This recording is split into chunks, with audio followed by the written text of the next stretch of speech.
Oguntola, Laguda. Religion, leadership, and struggle for power in Nigeria. A case study of the 2003 presidential election in Nigeria. Thank you, Chairman. And listening to the first presenter, I am wondering if I still have a paper. Because this is academic, and there are many dimensions to presentations, and of course there are many roles that lead to the marketplace. And that is the difference, of course, fundamentally we have to be that the last presenter worked on the 2015 election, and I am working on 2003 general election. I remember working on the abstract for this paper. There was the issue of why not an election that is so close? Why 2003? And I remember raising my position, saying that, well, the 2003 election was very unique because it was the first time after the transition from 1999, from the military in 1999 to democracy rule, that a democratically elected president would be organizing an election. And that is why it was really interesting for me to examine. And I thank God I did not yield to the 2015, because now I will have said no paper. So, and also, why did I choose this topic? Religion, leadership, and the struggle for power.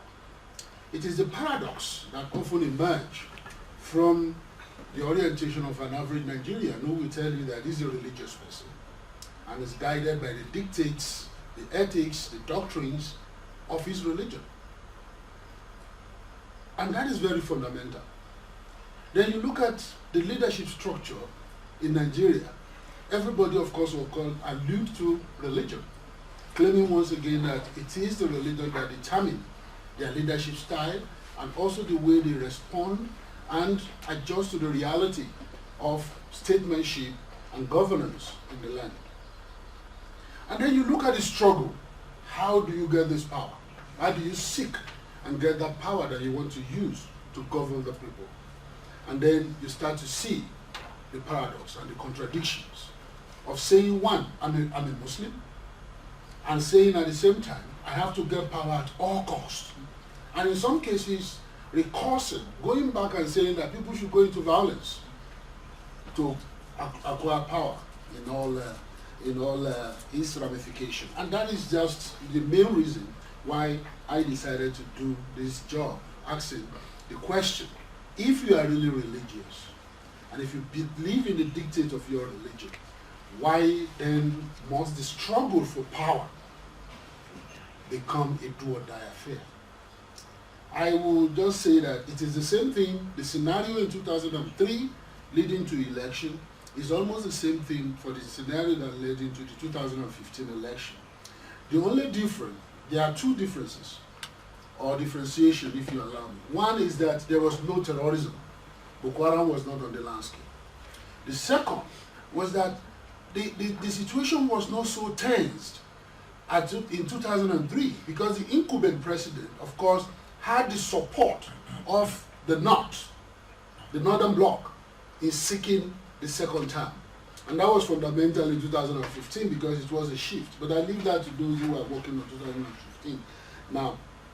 And that is why I say that. So the focus of this paper, my main issue was to look at how political leaders in Nigeria manipulate or manage their religious claim and allegiances in the pre- and post-election period against the backdrop of a country that is religiously pluralized.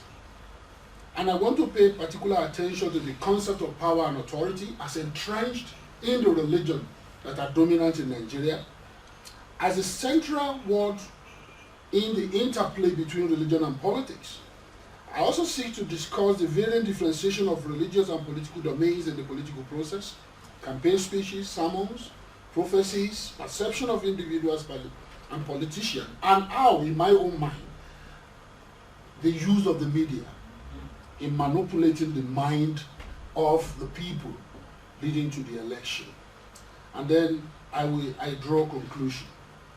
Now, I will be discussing the paper I would not like to read. So my objectives are basically three.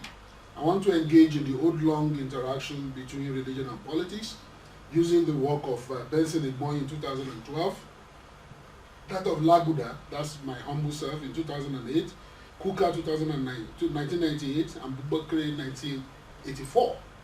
One thing that joined these four scholars together is the fact that they believe that religion and politics should interact. But Laguda believed in his submission in 2008 that regardless of the nature of the society, whether pluralistic or homogeneous, religion and politics do, of course, interact. But Igboin insists that it's not always the case. That there are cases, for example, in Zambia. He drew on Zambia, he also talked about Turkey, he also mentioned Saudi Arabia, that in some cases, pluralism is a key factor.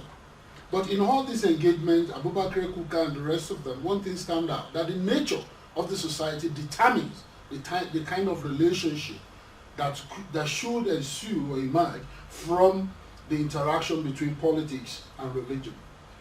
The second objective, of course, is to demonstrate how politicians have appropriated religious ideas, practices, and symbols as tools of electoral negotiation with the electorate during the electoral campaign leading to the 2003 presidential election. Now, here, the 2015 presentation that you heard, of course, I've kind of explained this, going to the part of the rituals, appropriating symbols, languages, prayers, and prophecies. Sometimes you hear sermons condemning one aspirant or candidate, and another sermon supporting the same candidate, and you see it across religions in Nigeria, and I'm talking about Islam, Christianity, and of course African traditional religion. Now, the third objective, of course, is to evaluate the 2003 presidential election. Of course, I want to mention here that there were other elections. The governorship election was there, the parliamentary election were also conducted during this period, but I'm particularly interested in the presidential election. And like I said, I choose this as a point because of the nature of that particular election in 2003. My methodology is analytic and descriptive. And now, to say Nigeria is religiously pluralized is repeating the obvious. Of course, but the type of pluralism that we have is a pluralism that kind of allow cross-fertilization of ideas in some cases, and in some cases kind of move us away from each other and we draw lines, especially on issues. So, but this kind of pluralized environment kind of generated a lot of tension, in some cases leading into positive ideas when, of course, when scholars are involved, when educated elites are also kind of mobilized into the discussion about pluralism. But then, in most cases, we always go to our tents at the end of the day in order to articulate our position. But what is important here is the engagement of the politicians. It is no longer the issue of I'm a Christian, I will go to the Christian churches, or I will go to the Christian religious space to negotiate for vote. You have to also move to the other side, to the Muslims, and canvass for vote. And of course, that informed this Muslim Christian ticket across board. That when the presidential candidate is a Christian, the vice presidential candidate automatically a Muslim. And then while the president goes, who is a Christian, goes to the churches, the Muslim, the presidential candidate who is a Muslim goes to the Muslim clerics and the Muslim faithfuls to canvass for vote. But in doing this, we also noticed that President Obasanjo then, who was the incumbent president, moved to meet with the Muslims. He met with the Muslims and also canvassed for vote from them. We know President Obasanjo as a, what you can call a normative Christian, perhaps in name, but he's also a traditionalist, normatively as well, because I have not seen any documentary evidence to show that he participates in traditional traditional religious rituals. But he often claimed to be, and he is a high chief in Owu, and that kind of shows that he must be part and parcel of the traditional religious rituals. But what is important to me is appropriation of religious language, religious symbols in the electoral campaign, the use of God, talking about God will deliver the vote to me, and also seeking prayers from clerics as a way of calling God to come to their side during the election. Then that is in the pre-election. In the post-election, they often go to the religious space again to celebrate when they win. And when they lose, they forget that same religion. And they now go to the people and call them into mass action, calling for calling for chaos, calling for reactions that will lead to bloodbath in the Nigerian situation. In 2003, this was exactly the case.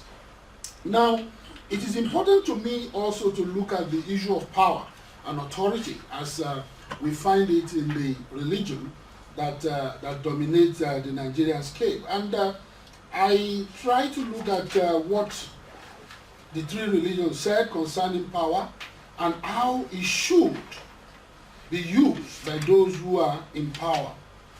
And I'm talking about, for example, I look at, in Christianity, I look at Isaiah 55 verse 4, and that says, I have given unto him for a witness to the people, a leader and commander to the people. I also look at Timothy, 1 Timothy chapter 3, 1-6. I quote it earlier. I mean, talking about who is supposed, what are the leadership qualities, who's supposed, using the bishop as a paradigm to talk about who is supposed to provide leadership. I look at Matthew 15:14, and talking about when you get a bad leader, just talking about the blind leading the blind, and then of course leading it onto destruction. And in that case, the use of the word the ditch. Of course, Acts of Apostles 20:28, Hebrew 13:17, it is expected to guide the truth of the religion from perversion and administer the church as a head. So this demonstrates that in Christianity, power belongs to God. He selects those who wants to give power to, and of course, we are only in the process because we don't know what God has packaged or designed for the country. In Islam, the situation is the same, and I refer to Quran chapter 3 verse 26, where it says, the Quran said, O Allah, Lord of power and rule, thou givest power to whom thou pleasest, and thou strippest power from those from whom you also pleases. And of course, in African traditional religion, such cases, of course, you also find such things as amplified in Odufa and some of the saying of the people. I have used the Yoruba example in that particular case. Now, the last one is how does this play out in the political domain? The political elites, the politicians seeking powers, none of them often accept this position. For them, it is about their will, not the will of the religion, not the will of God. And therefore, they can go extra mile in doing things that you may not want to discuss or mention in this particular presentation.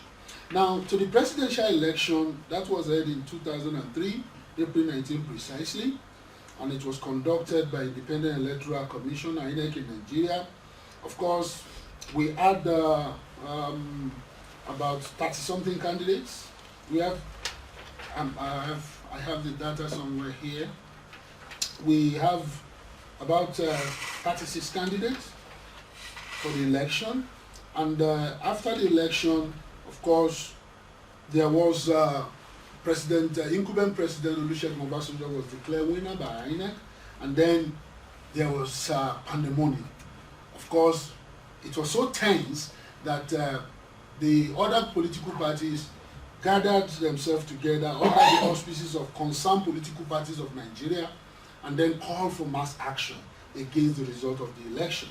But what is interesting here is the involvement of two key presidential candidates who are clerics. That is Chris Okotie of the Justice Party, and also Folagboro, who was also a cleric of one of the African independent churches in Nigeria. And both of them gave divine prophecies leading to that particular election, claiming that they will become president. In fact, I mean, Okotie said whether he win or not, he is going to be sworn in as the president of Nigeria come May 29, 2003. But what is interesting was that after all said and done, Obasanjo was declared winner in that election, and it was inaugurated in 2000 on May 29, 2003. So I went to town, and I need to just mention this and ask some practitioners, those who are involved in religious practices, especially the leaders and some of the followers, that why is this so? Why is it that people don't always want to submit and say, this is the will of God, not the will of men? Whatever happened, I should accept it. And one that stands out is a politician who has dual identity religiously, a Muslim and also a traditionalist. He's a senior person in the masquerade harem. And he said this, and I'm quoting him verbatim: most politicians are investors. They invest their time and resources in the election process. Thus, it becomes difficult to accept defeat in the face of cost and lost investment. Further, most of these politicians are representative of group parties and caucuses. And even when they want to dump the struggle, they are often urged on by these groups. A cleric of Christ Apostolic Church, another AIC in Nigeria, Fisher Oyeni, a pastor, agreed with the opinion of Tolani that I have just mentioned. And he said, believe that it is the lack of fear and respect for God and his commandment that often created this situation. To him, if politicians accept the precepts